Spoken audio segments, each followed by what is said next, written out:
Nabila, bimbo viral, née de la télé-réalité, est devenue célèbre grâce à une réplique culte répétée en boucle sur le web. La starlette a perdu son carrosse de Cendrillon siliconé un soir de violentes disputes avec Thomas Vergara, l'homme de sa vie.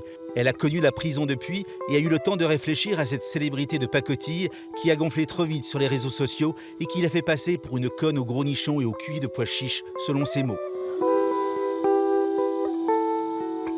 Vous en avez souffert de passer pour la conne à gros nichon, pour reprendre votre formule? Vous avez joué avec ça beaucoup, il faut dire. Oui, au début, voilà, ça m'amusait parce que je suscitais l'intérêt des gens et surtout, je les faisais rire. Donc, je me disais, bon, voilà, si je les fais rire, c'est mieux que de les faire pleurer. Mais au final, ça a un peu mal tourné parce que les gens, vraiment, ils m'attaquaient là-dessus. Et ça devenait vraiment, vraiment blessant au bout d'un moment. Donc vous êtes devenu célèbre avec une formule. La formule, c'est... Allô, non mais allô, t'es une fille, t'as pas de shampoing. C'est comme si je te dis, t'as pas de cheveux, Thierry. Ce qui est vrai. Vous aviez 22 ans, ça a duré 22 secondes, ça a fait 10 millions de vues. Ouais, ça a bien fait rire tout le monde. Certains n'ont toujours pas compris. Ouais, bah moi non plus, je tiens à leur dire que j'ai toujours pas compris non plus. J'avais tellement voulu cette célébrité, cette notoriété et tout ce qui va avec que j'étais contente de l'avoir au début. Je l'assume toujours, mais c'est vrai que c'est pas tous les jours facile. Donc ça a fait un buzz énorme. La formule a même été protégée comme propriété intellectuelle. Comme quoi? Comme quoi, oui. Et du jour au lendemain, vous êtes devenu quelqu'un qu'on a poursuivi jour et nuit. J'ai été tout d'un coup très, très médiatisée, très connue, pour pas grand-chose. Et tout s'est bousculé dans ma vie, quoi. Il fallait changer mes habitudes, je pouvais plus acheter du pain comme tout le monde. Il y a des gens qui me poursuivaient dans la rue, d'autres qui pleuraient devant moi. Enfin, vraiment, c'était... il y avait un engouement autour de moi qui dépassait tout, quoi. On a l'impression qu'à la fois, vous profitez de cette célébrité dont vous rêviez, et à la fois, vous dites « j'étais vécu comme une tarée, une conne, une reconne, une bimbo, la soupe, une pute, le vide ». Exactement. Parce que à un moment donné, il s'est passé quelque chose, tout le monde devait avoir son avis sur Nabila. Et Nabila, c'est pas que Nabila, c'est moi aussi. Et voilà, c'était dur d'être jugée constamment par les autres qui aiment et qui aiment pas. Et il y avait des propos parfois qui étaient assez violents à mon égard. Quand j'arrivais dans des endroits où j'ai toujours rêvé d'aller, comme des défilés, des galas, des plateaux télé, j'étais souvent rabaissée par les gens qui étaient forcément au-dessus de moi. Et là, je me disais, bon, ben, finalement, j'ai peut-être pas ma place dans ce monde.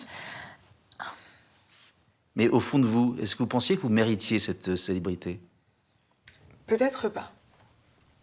Peut-être pas. En tout cas, elle m'est tombée dessus et voilà, j'ai dû faire avec, quoi. Donc vous vous sentez un peu usurpatrice? Pas vraiment usurpatrice parce que c'est quelque chose que j'ai voulu et que j'ai travaillé pour. Je veux dire, enfin, je me mettais en scène, j'essayais de faire rire les gens un maximum, j'essayais d'être créative, je créais des situations. Enfin, je me laissais pas vivre dans une maison avec 16 candidats, quoi.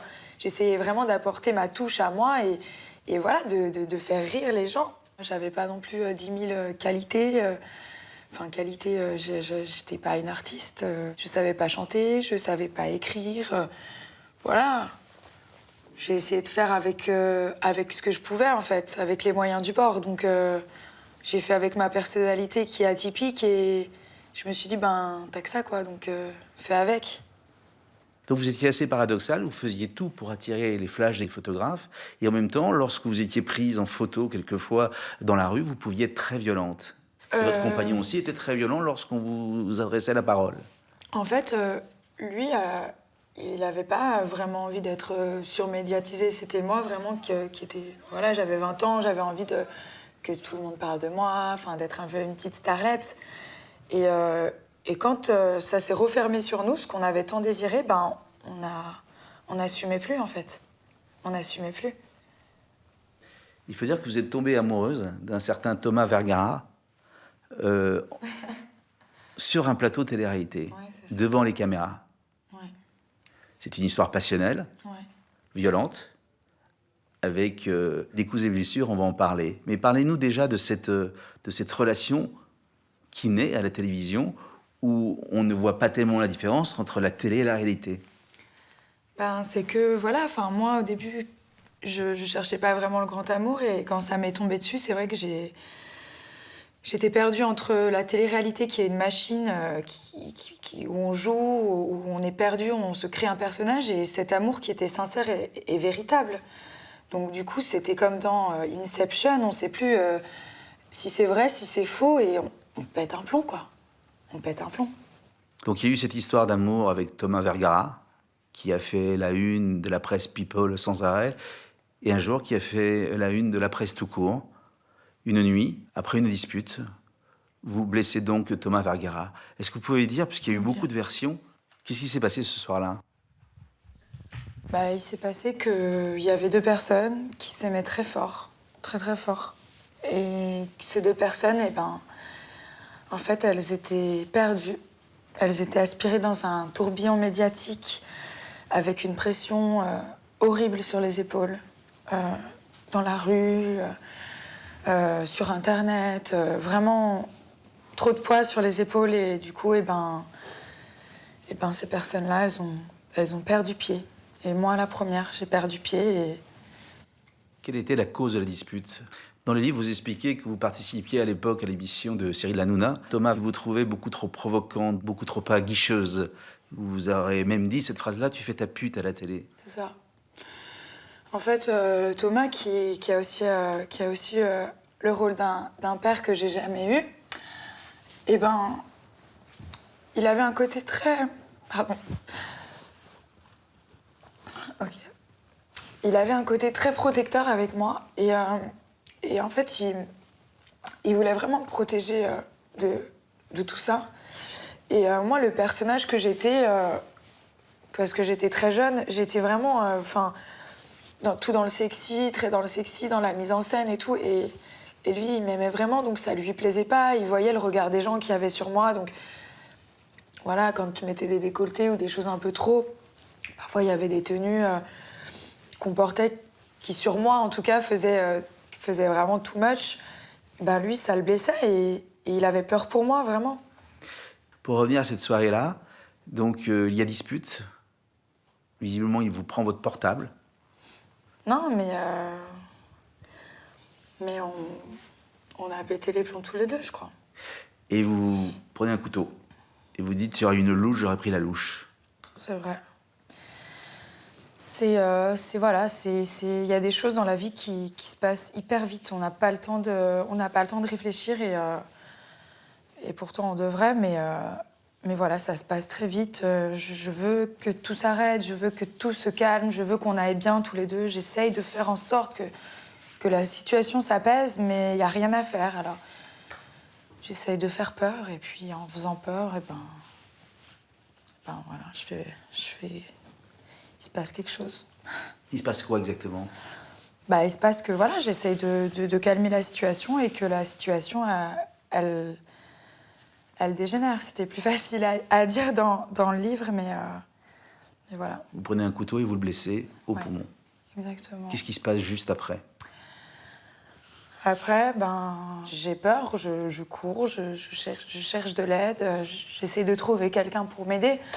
Mais lui, il voulait pas appeler les secours, il pensait qu'il allait bien. Et puis il avait peur de tout ce que les gens allaient encore dire sur nous. Et puis, alors, il voulait pas, mais moi, c'était hors de question que je le laisse comme ça. S'il meurt, je meurs aussi, hein. Il a failli mourir. Ouais. Vous allez donner plusieurs versions aux policiers. La première, c'est que vous avez été agressé dans la rue. Sauf que les caméras de surveillance ont vite révélé que lorsque vous êtes entré dans l'hôtel, ni l'un ni l'autre n'était blessé. Pourquoi ce premier mensonge? Par peur, tout simplement. Parce que voilà, j'ai peur. Puis j'assume pas, et puis j'essaye de nous protéger. Ensuite, il va y avoir un deuxième mensonge. Vous avez expliqué que c'est Thomas qui s'est blessé tout seul. Ouais. Improbable, comme quoi. Non, mais après, je me perds dans mes mensonges. Je suis complètement perdue. Je me dis, autant, si on ment, autant mentir pour de bon, quoi. Donc après, j'invente plein de trucs qui sont aussi faux les uns que les autres, mais je sais pas quoi faire en fait. Je sais pas quoi faire. J'essaie de faire comme je peux, mais ça marche pas trop, quoi. Et évidemment, Thomas lui maintient sa version à lui, qui est la vérité, c'est que vous l'avez blessé. Oui. Il sait que je suis pas quelqu'un de méchant. Et on se quittera jamais, c'est l'homme de ma vie. Je peux pas le quitter. Et là, vous sortez tout de suite du monde de la télé-réalité, même de la célébrité. Vous découvrez tout de suite le monde judiciaire. Oui. En quelques secondes. Ouais. Menottes, fourgon. Bim bam boum. Et direction à Versailles, mais pas le château. Hein. Je me dis comment je vais faire. Où je suis tombée. J'ai faim. J'ai froid. Non, j'ai très peur. Très très peur. Je peux pas survivre en prison, moi. Je suis trop fragile. Votre compagnon va être sur son lit d'hôpital. Vous allez être enfermé en prison, enfermé dans vos mensonges aussi. Ouais, surtout. Trop peur. J'avais trop peur. Donc vous allez être dans votre cellule, refuser de sortir dans un premier temps. Vous allez entendre les femmes crier Nabila dans la cour. Ouais. Ouais, j'ai mis 2 semaines à vouloir sortir en promenade parce que... en promenade, pas promenade, au parc, hein. Parce que j'avais peur du regard des autres prisonniers, quoi. Vous allez un jour sortir de votre cellule et finalement, ça va très bien se passer en prison. Bah ouais. Un jour, j'accepte de sortir et il y a un groupe de 10 ou 15 filles qui me regardent aujourd'hui. Et ben, elle m'accueille comme un être humain, comme une fille normale. Et le fait d'être traitée comme une fille normale, eh ben, c'est magnifique. C'est-à-dire? Bah, c'est des femmes qui sont là pour homicide, pour trafic de drogue, Après, moi, je regardais pas leur chef d'inculpation, je regardais l'être humain qu'il y avait en face de moi, et c'était des filles... Pour nous, on était toutes les mêmes, on est toutes solidaires. Je veux dire, moi, quand je suis arrivée le premier jour, j'avais besoin d'une pince à épiler, on me l'a amenée dans la seconde, quoi. C'est un exemple con, mais... Mais comment vous êtes débrouillé avec tous ces faux semblants, avec tout ce que vous avez perdu, à savoir les fossiles, les extensions, le miroir, la pince à épiler, tout ce qui faisait votre fonds de commerce depuis des années? Bah là, vous voyez, j'ai plus tout ça et franchement, je me sens très bien. On peut vivre sans des talons de 15 cm. Oh, ils sont pas très loin, mais... mais bon, enfin, on essaie de faire ça. Qu'est-ce que vous avez appris sur vous en prison? J'ai appris à grandir, j'ai appris que vivre dans la lumière, il n'y avait pas que ça dans la vie. Que le bonheur, c'était aussi la discrétion. Et j'ai grandi d'un coup. Après, voilà, je suis toujours moi-même. Hein. J'ai 24 ans, j'ai pas 50 piges. Mais voilà, j'ai mûri, on va dire. Est-ce que vous avez compris que ce que vous aviez fait était grave? Oui. J'ai compris. J'ai pris conscience des choses. Et voilà, je pense que pour moi, ça restera un mal pour un bien. Qu'est-ce qui fait qu'un jour, vous avez reconnu les faits? Un jour, je me suis dit que maintenant, j'en avais marre. J'ai dit, maintenant, je vais vous raconter mon histoire, la vraie histoire, depuis le début. Et je vais assumer ce qui s'est passé. Comment ça se passait entre Thomas et vous pendant les reconstitutions? Ça se passait difficilement parce que voilà, moi, on me sortait de la cellule, on m'amenait face à lui, j'avais qu'une envie, c'était de lui sauter dessus, de lui faire un bisou. On voulait pas que je lui fasse de bisous. Quand je le regardais, on me disait de pas le regarder. C'était un truc de fou. Un truc de fou. Et vous avez réussi à être en contact avec lui en prison? Oui, j'ai réussi. Grâce au portable d'une détenue. Ouais. J'espère que je vais pas retourner en prison à cause de ça. Parce que je vais bientôt être jugée, là. J'ai réussi à lui parler, à jamais entendre sa voix. Parce qu'il y avait des portiques et pour passer le portique, on ne pouvait pas le passer avec le portable. Donc j'écrivais des lettres et une autre détenue lisait ses lettres à Thomas au téléphone. Mais moi, je ne pouvais pas lui parler directement. Un jour, vous êtes sorti de prison. avec contrôle judiciaire, interdiction de rencontrer Thomas et interdiction de quitter la France. Vous n'êtes pas tenu. Non, j'ai pas réussi. On peut pas m'enlever, c'est comme vous, je vous enlève vos poumons, vous respirez plus. Mais moi, c'est pareil. Vous avez failli lui enlever un poumon, il ne vous en voulait pas. Parce qu'il sait pourquoi, il sait comment ça s'est passé, il sait que c'était pas volontaire. Donc vous avez profité du 31 décembre en pensant que les juges feraient le réveillon et qu'on ne vous poursuivrait pas et vous êtes retrouvé dans un hôtel. C'est ça. Une sorte de cavale, en fait. Une grande et longue cavale, même. À fuir les paparazzis, Ouais, à changer de portable sans arrêt pour que les juges ne repèrent pas que vous vous retrouviez. ouais. En fait, on avait l'impression qu'on était hors la loi. Les gens nous croisaient dans la rue, ils nous prenaient en photo. Tous les Français se sont transformés en paparazzi, en fait, d'un coup. Et donc, du coup, comme il y en a 60 millions, enfin, je crois, c'était chaud. Très compliqué pour nous. Vous avez essayé de vous voiler pour ne pas être reconnaissable, mettre des masques. Ouais, j'ai essayé d'acheter une burqa. Je suis passée par plein d'étapes sordides dans ma tête. Et au final, j'ai décidé d'aller le chercher à la gare, voilà. Vous avez d'ailleurs quitté la France, vous êtes allé en Suisse. Ouais. On a été dans plein d'endroits pour se cacher, quoi. Vous cachez et à la fois pas vous cacher, parce que vous avez posté des photos de vous avec Thomas, de vous avec Thomas et votre chien. Pita, elle s'appelle. D'ailleurs, j'embrasse.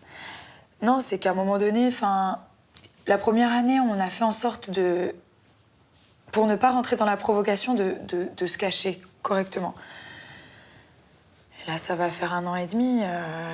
On en a marre. On demande que la justice nous laisse nous revoir, clairement.